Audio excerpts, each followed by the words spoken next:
Alhamdulillahirabbil alamin. Hamdan syakirin, hamdan na'imin, hamdan yu'afi ni'amahu wa yukafi mazidah. Asyhadu an la ilaha illallah wahdahu la syarika lah wa asyhadu anna Muhammadan abduhu wa rasuluh.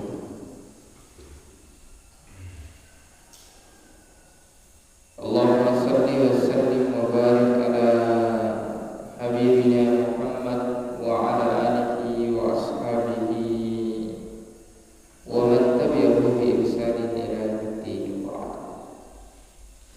Hadirin sidang jamaah subuh yang insyaallah senantiasa dirahmati, diberkahi, dicintai dan diridhoi oleh Allah Subhanahu wa taala. Segala puji hanya milik Allah Tuhan semesta alam. Salawat dan salam senantiasa kita curahkan kepada junjungan kita, baginda Nabiullah Muhammad sallallahu alaihi wasallam. Allahumma shalli wa sallim wa barik alaihi wa ala alihi. Hadirin yang dimuliakan oleh Allah, kembali lagi kita melanjutkan kajian ilmu kita di dalam pekan ini. Kita akan membaca tentang hukum-hukum seputar jihad fisabilillah. Ini juga termasuk salah satu pembahasan di dalam kitab Fathul Qorib dan di dalam banyak kitab fikih yang lain.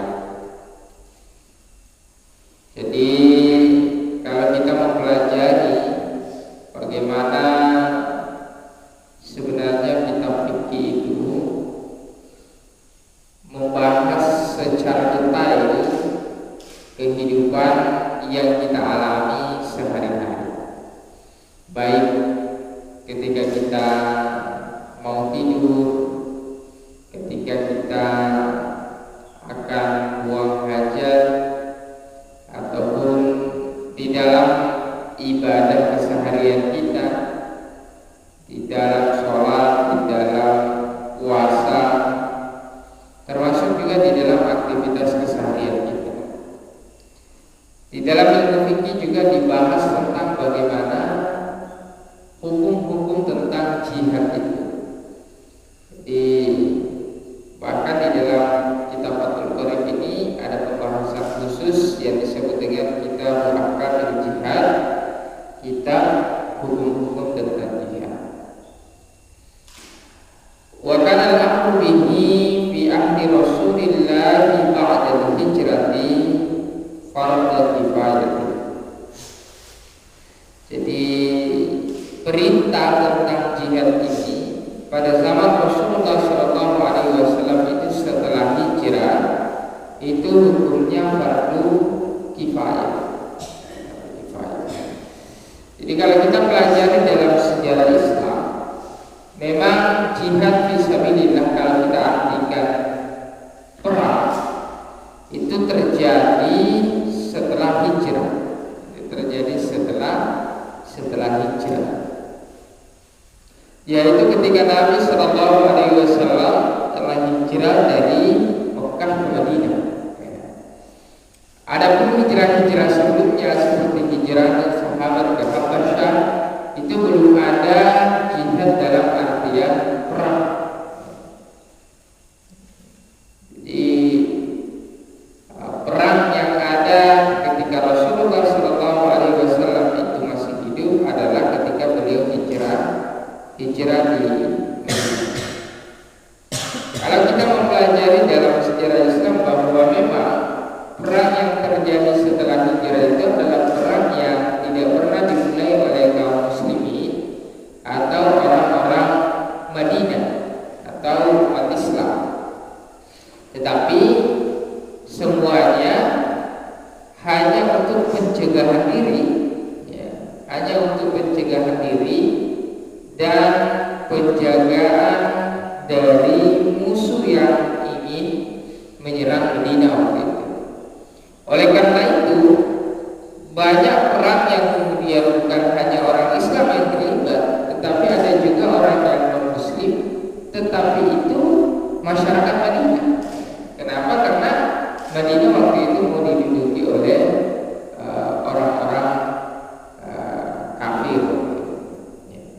Sehingga karena merasa bahwa kampungnya akan diserang, maka orang-orang non-Muslim di Madinah juga ikut berperang bersama Rasulullah SAW. Oleh karena itu di dalam hukumnya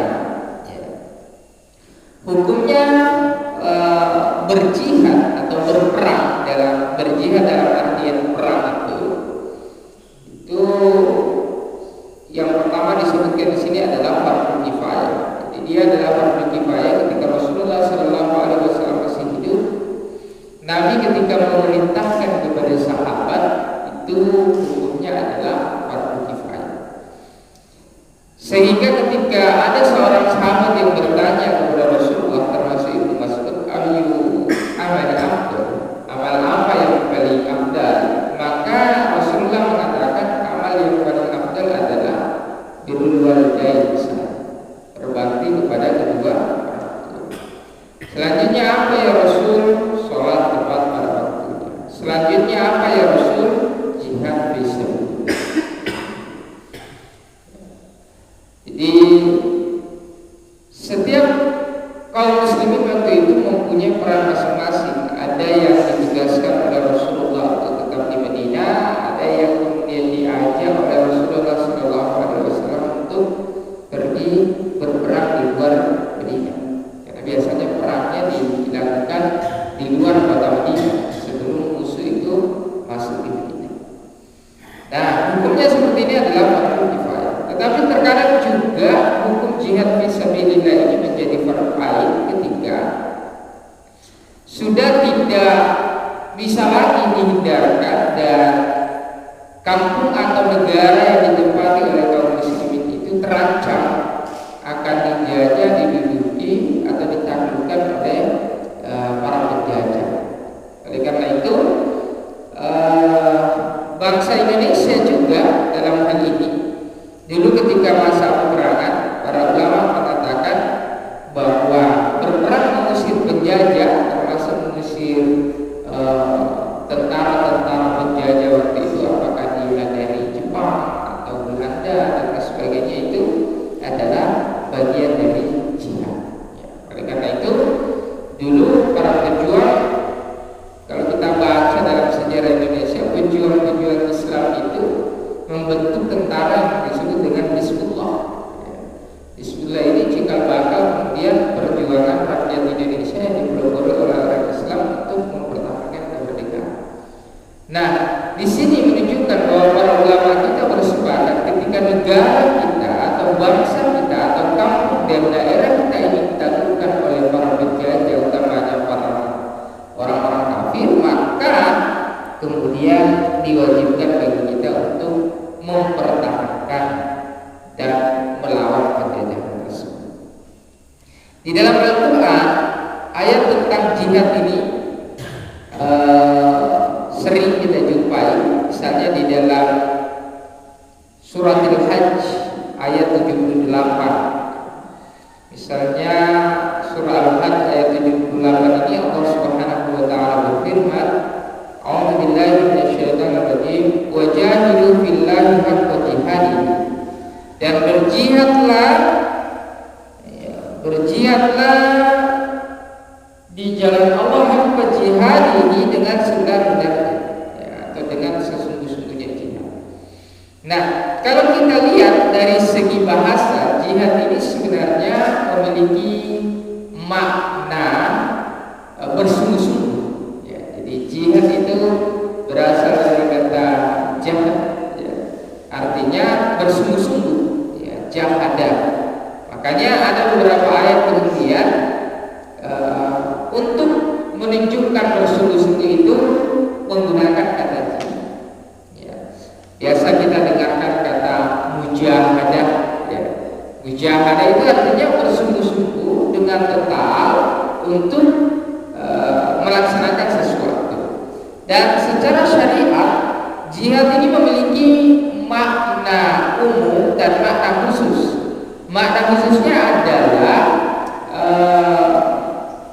perang dalam rangka untuk mempertahankan hak-hak kaum muslimin atau mempertahankan daerah kaum muslimin dari orang-orang yang ingin melakukan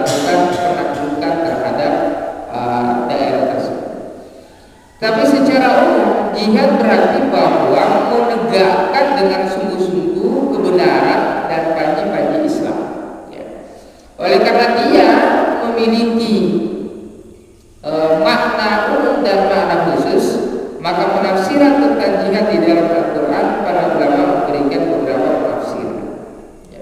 Misalnya di dalam ayat surah Al-Hajj tadi ayat 78, wajahidu billahi haqqa jihadihi. Ibnul Jauzi di dalam kitabnya Zadul Masir fi Ilmi Tafsir itu menjelaskan bahwa jihad salah satunya, kalau kita melihat jihad itu bisa kita artikan melaksanakan segala ketaatan.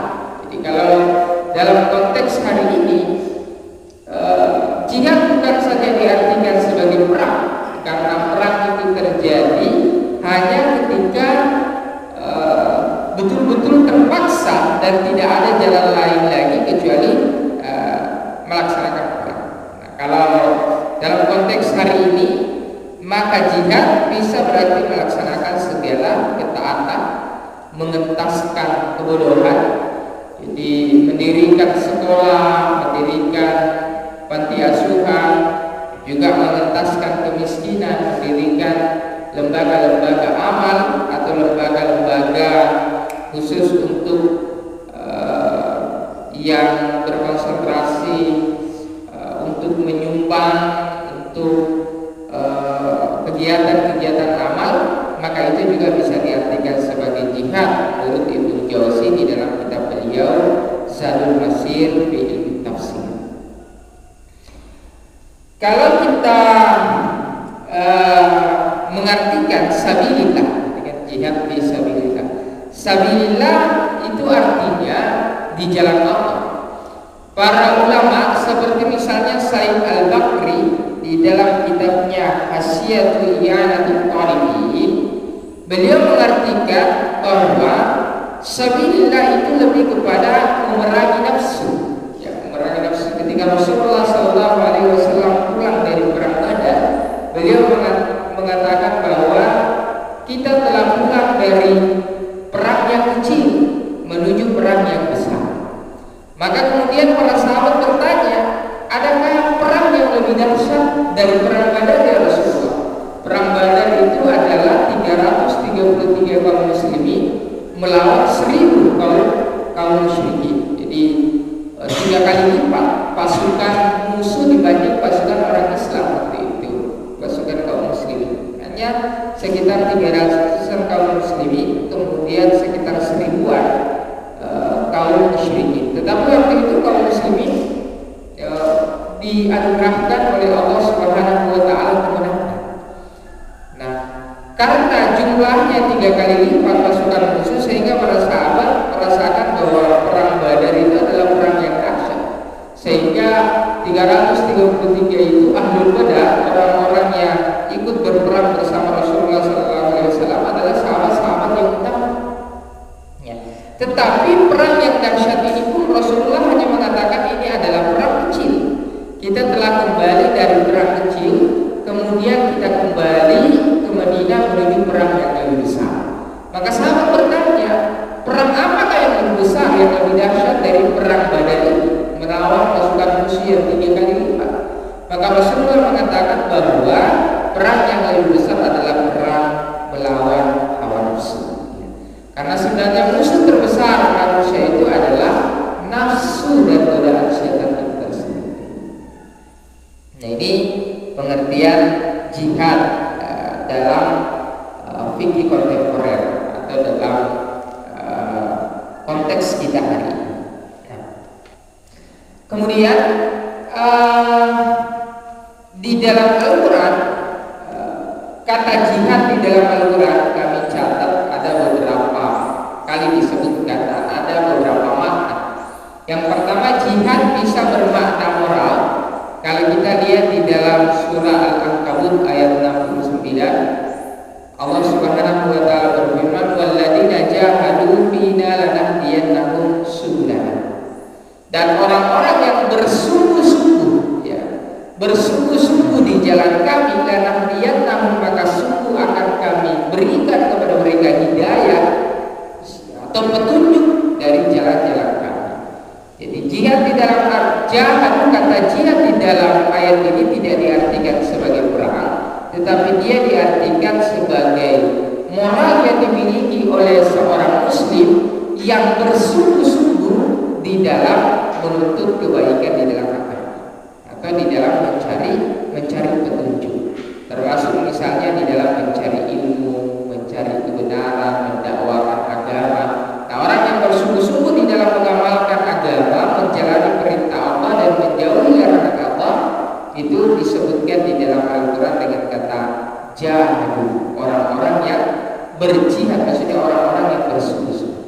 Jadi ini makna jihad bisa bermakna bersungguh-sungguh. Kemudian di dalam Al-Quran juga di dalam surah An-Nahl ayat 110, jihad itu bermakna dakwah. Tsumma inna rabbaka lilladzina hajaru min ba'di ma humilu tsumma jahadu wa sabaru. Jadi sesungguhnya Tuhanmu itu memberikan perlindungan kepada orang-orang yang berhijrah setelah mereka difitnah. Kemudian mereka berjihad. Berjihad dimaknai di sini berdakwah, wasabar dan bersabar. Kenapa dimaknai berdakwah? Ayat ini menjelaskan tentang bagaimana para sahabat yang berhijrah ke Habasyah setelah mereka difitnah. Jadi para sahabat berhijrah ke Habasyah, kemudian ketika sahabat berhijrah ke Habasyah, ketika mereka mendapatkan tempat dan perlindungan dari Raja Najasyi waktu itu, jahadu. Mereka berjihad, tetapi jihadnya sahabat waktu itu bukan dengan perang, tetapi dengan berdakwah.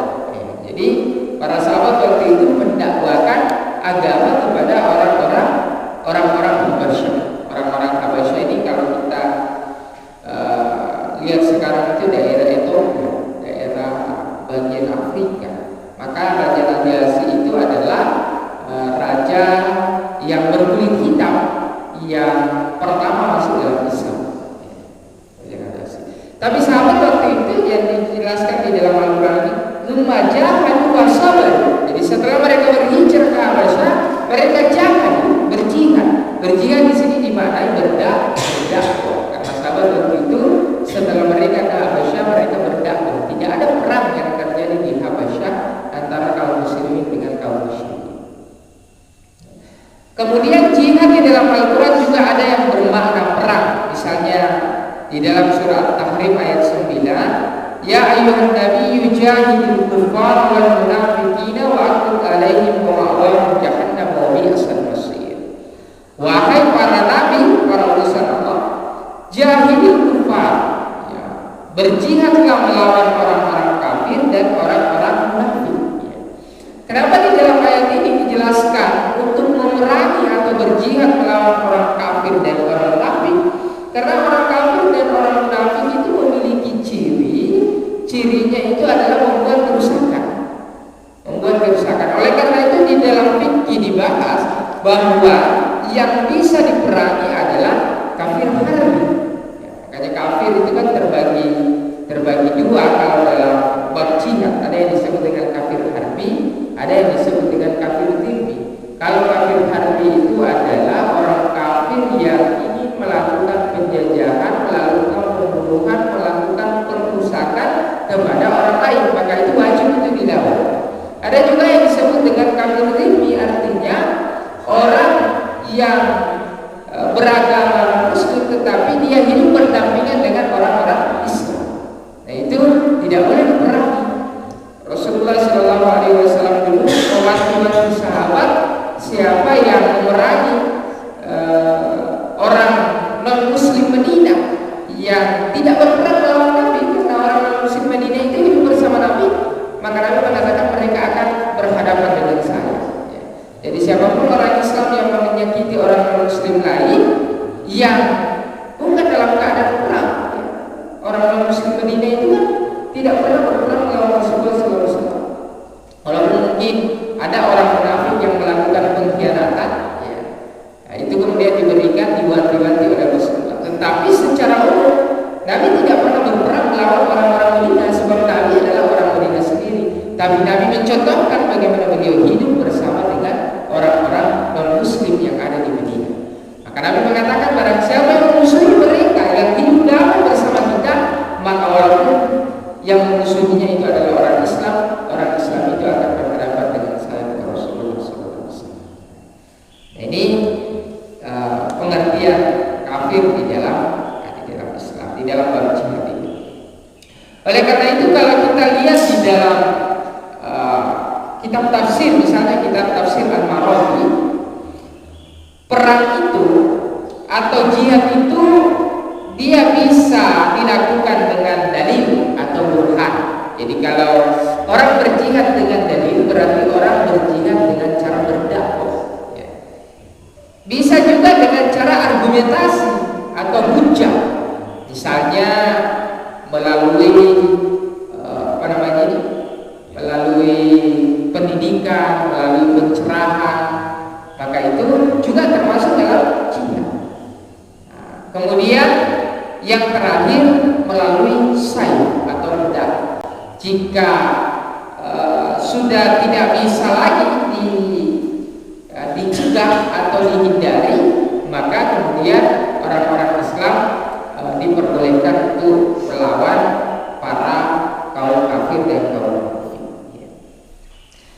Kalau di dalam tafsir Al-Islam, Quraisy itu menjelaskan bahwa jihad bagi orang kafir harbi yang selalu memberikan kerusakan dan permusuhan, melakukan pembunuhan terhadap orang-orang muslim. Oleh karena itu sebenarnya kalau kita melihat bahwa jihad itu adalah wasilah, jadi jihad itu adalah wasilah atau jalan yang dilakukan oleh Rasulullah SAW untuk menegakkan kebenaran. Perang yang dilakukan oleh Rasulullah sebenarnya itu hanya jalan saja, karena tidak ada jalan lain lagi yang bisa ditempuh, sehingga kemudian Rasulullah mengangkat senjata melawan orang-orang kafir seperti itu. Ini wasilah, dia bukan tujuan. Jadi jihad itu bukan tujuan. Jadi kalau ada orang menjadikan jihad sebagai tujuan hidupnya, itu keliru.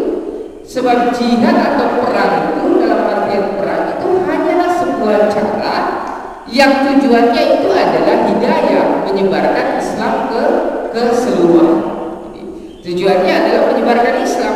Maka kemudian ketika ada orang yang menyebarkan Islam dengan tanpa mengangkat senjata, dalam fikih itu juga disebut sebagai jihad. Itu juga disebut sebagai orang yang berjihad fi sabilillah, artinya orang yang berjuang di jalan Allah.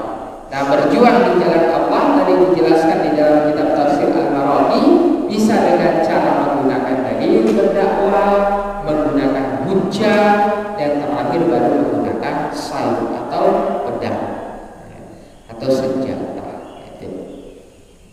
Oleh karena tujuannya adalah menyebarkan panji-panji Islam, menyebarkan hidayah ke seluruh alam, perang hanyalah salah satu cara. Maka kalau masih ada cara yang lain, Rasulullah SAW memerintahkan untuk menggunakan cara yang lain. Pun kalau perang tidak bisa kita hindari, Rasulullah SAW memberikan batasan-batasan di dalam peperangan itu. Ya, sehingga Nabi mengatakan, kalau kalian berperang melawan orang-orang kafir, kita dilarang untuk membunuh anak kecil, membunuh orang yang tidak bersenjata, membunuh orang yang sudah menyatakan diri mengalah dan kalah, membunuh orang tua, membunuh orang sakit, itu dilarang di dalam Quran.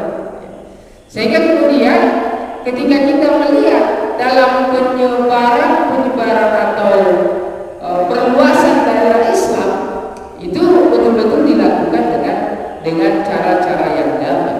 Nanti kalau sudah tidak bisa dengan cara yang damai, baru dilaksanakan dengan cara perang. Itu pun banyak sekali adab-adab yang atau ketentuan dan batasan-batasan yang ditentukan di dalam Islam. Kemudian ada satu kisah yang diceritakan di berbagai kitab tentang ada Rasulullah SAW. Jadi Nabi SAW itu ketika hidupnya, beliau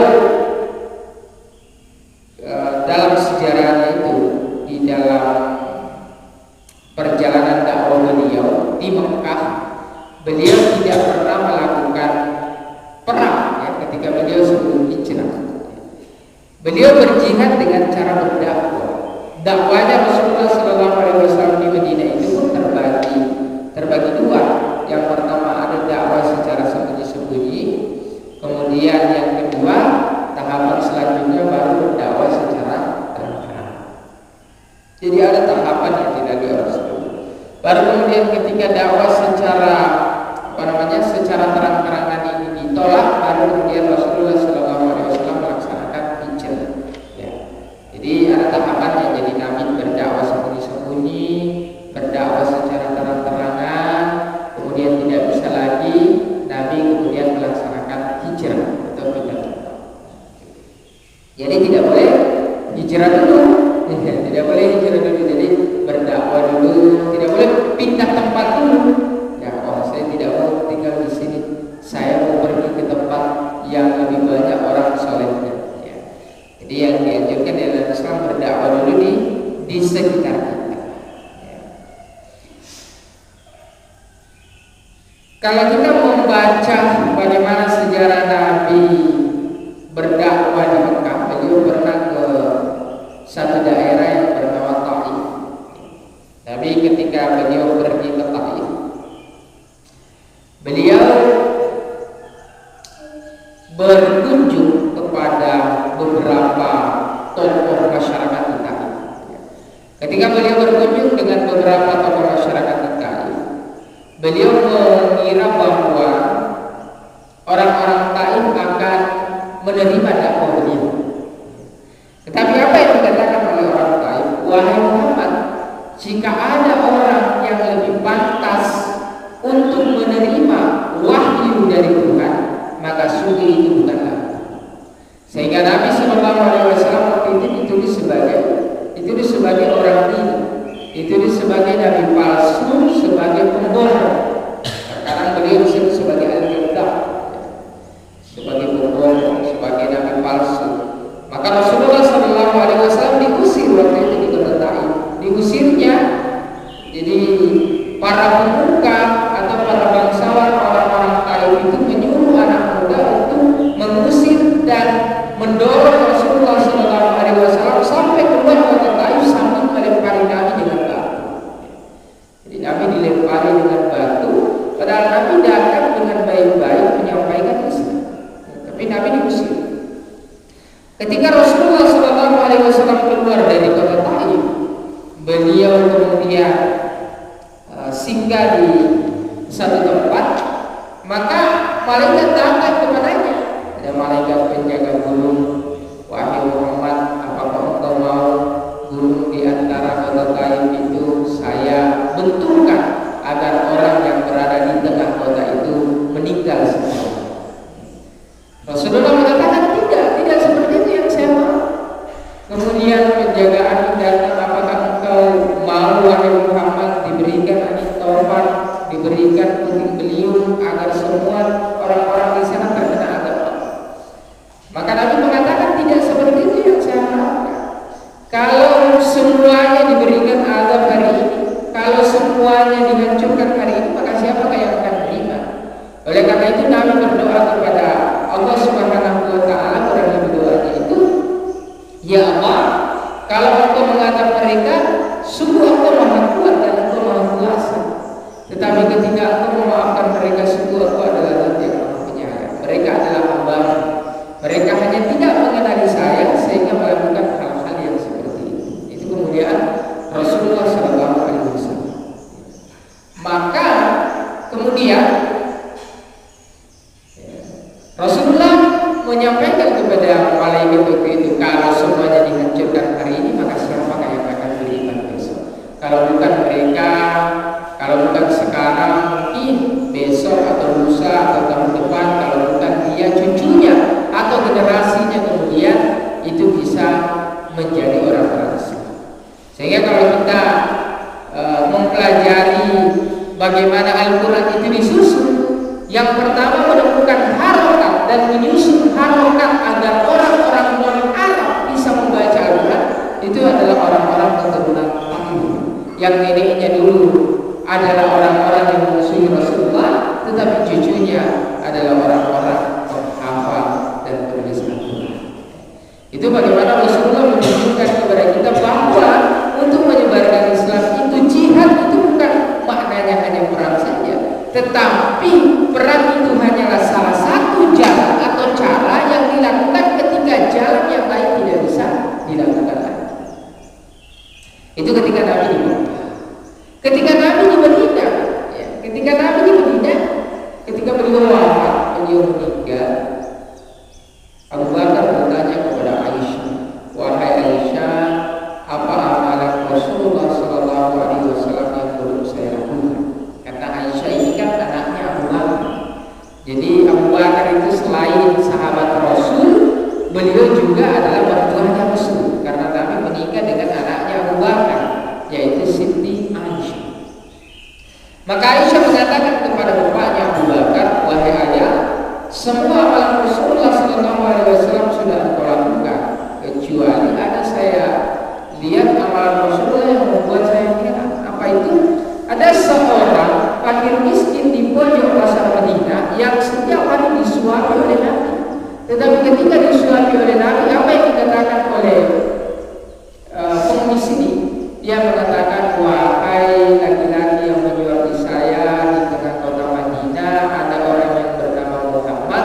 Jangan percaya dengan orang itu adalah berbohong, orang itu adalah berdusta, dia adalah nabi palsu." Tanpa dia menyadari bahwa orang yang menyuapinya setiap hari adalah Rasulullah SAW. Nabi juga tidak pernah mengklarifikasi dan menyampaikan kepada fakir miskin itu, dia adalah bangsa Yahudi, beragama Yahudi. Dia juga tidak pernah mengatakan kepada perempuan itu bahwa yang menyuapimu setiap hari adalah saya yang menjadi sampai Rasulullah meninggal. Maka ketika Abu Bakar mengetahui hal itu, Abu Bakar pergi ke pasar untuk menyuapi fakir miskin. Ketika disuapi oleh Abu Bakar, apa yang dia katakan? "Cara menyuapi saya itu menunjukkan bukan aku yang kemarin." Maka Abu Bakar mengatakan, "Bagaimana mungkin engkau bisa tahu bukan saya yang kemarin sedangkan engkau tidak bisa melihat?" Ya, orang ini karena sudah tua, itu sudah tidak bisa melihat. Maka dia mengatakan, "Cara menyuapi saya itu menunjukkan kalau yang kemarin lembut caranya, saya disuapi tidak pernah makanan itu singgah ya, di tenggorokan, enak rasanya dimakan, dihaluskan dulu. Maka Abu Bakar menangis sambil mengatakan bahwa orang yang menyuapi kemarin telah meninggal, dia adalah Muhammad SAW. Maka orang ini kemudian masuk Islam ya, tanpa pernah diajak oleh Rasulullah SAW masuk ke dalam Islam. Tapi apa? Tapi karena akhlak dari Rasulullah SAW. Oleh karena itu para ulama kita menjelaskan bahwa jihad itu bisa dengan bisa dilakukan dengan berdakwah, menyampaikan itu dengan jihad bil lisan. Ada juga dengan jihad bil mal, jihad dengan harta kita. Ada juga yang terakhir jihad bin nafas, jihad dengan jiwa dan diri kita. Nah, jihad dengan jiwa dan diri kita itu jadi menyebarkan Islam, kita yang betul-betul berperan bagaimana kemudian menyebarkan Islam dan mendakwakan Islam. Nah, dalam mendakwakan Islam ini bisa dilakukan dengan hujjah, bisa dilakukan dengan dalil, dan yang terakhir baru bisa dilakukan dengan perang. Dalam sejarah para ulama kita, ketika menyebarkan Islam di negara kita pun itu tidak ada peperangan yang terjadi antara orang yang datang menyebarkan Islam dengan orang yang menerima Islam. Yang ada nanti adalah perang kerajaan Islam yang ada di Indonesia melawan penjajah.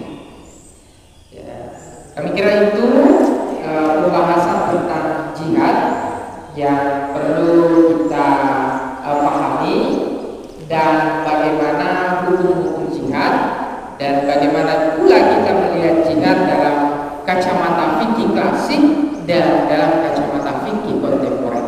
Ya.